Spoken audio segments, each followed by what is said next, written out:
first day at test and tune. Had to rebuild it 2 weeks ago today. Is that right?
Asphalt 688 at 95 miles per hour.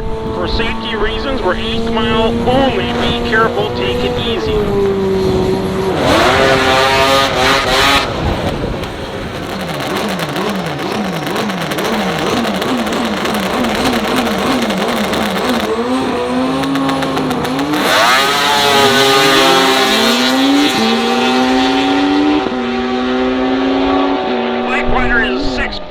For a quick run for the bike, 686 at nearly 100 miles an hour, 96 count for the snowmobile rider. Those things are cool to watch.